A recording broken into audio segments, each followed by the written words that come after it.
It's been nearly 2 years since a tragic accident almost cost a Charlottesville mother her life.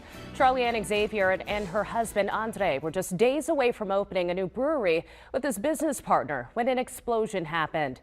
It was at VCU Health's burn center where her road to recovery would begin. In this week's Building a Better RVA, we share Charlie's remarkable progress and her husband's inspiring new memoir of hope. I do it in a weird way, but this is how I do it. There isn't much that can keep Charlie Anne Xavier off of her feet these days.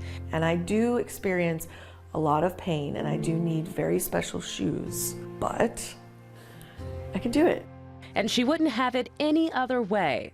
When I first came home, I couldn't pick up my 32-ounce water bottle. So I had to buy a child's water bottle. And now I pick up my 2- and 6-year-old. So I'm getting stronger. On September 10th, 2021, Charlie's life changed forever. She was burned on 85% of her body, down to the bone in some places. Doctors told her she may never stand or walk again. I wasn't prepared to accept that. Her husband Andre and his business partner were 2 days away from a soft opening at Patch Brewery when the unimaginable happened. Charlie slipped on gasoline while using a power tool. Moments later, she was engulfed in flames. The belt sander dropped, and because it has a true on and off switch, it was still running, and it sparked an explosion. Desperate to reach safety, she crawled to the gravel, fighting to survive. So I got my footing, and I stood up and slowly and calmly walked while on fire out of the pavilion where I was working and rolled on the gravel back and forth, back and forth, back and forth until I put out the fire. 4 people were on site, including a nurse who happened to be close by. The one thing that I think I remember the most was their screams, not mine. I don't know that there will be any time in my life that I will hear such a horrifying shriek. The whole time I was like trying to get my footing and rolling on the gravel, I just kept saying, God, please let me live. God, please let me live. And I kept thinking about my boys. Charlie was rushed to VCU's burn center by helicopter. Andre in the dark on how severe the accident was. That was until he got to the hospital. And at that second, I remember time just froze. And all I could think of, I lost my wife. She was really all wrapped up like a mummy. I couldn't see any part of her body besides her face.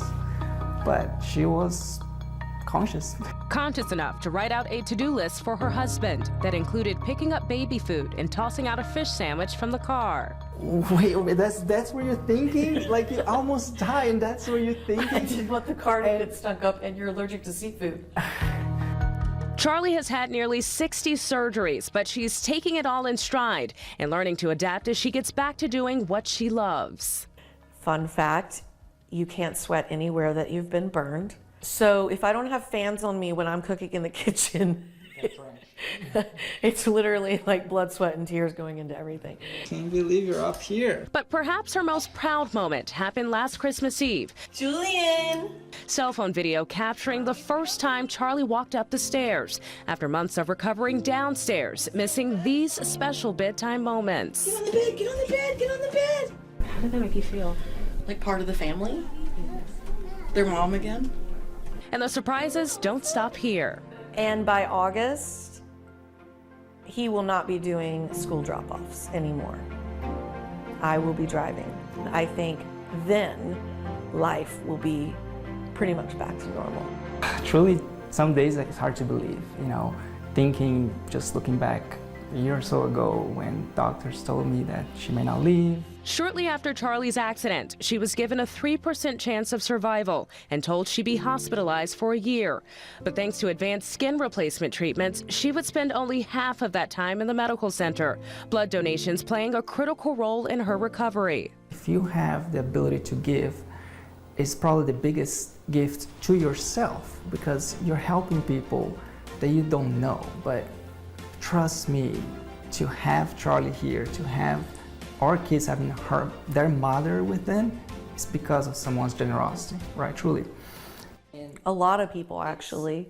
I am praying that God gives me the strength to fulfill this new role. Since the accident, Charlie and Andre have found healing in sharing their story, starting with the blog documenting her progress, and now Andre's memoir, I Almost Lost Her. The biggest message that I hope this book achieves is to give people hope.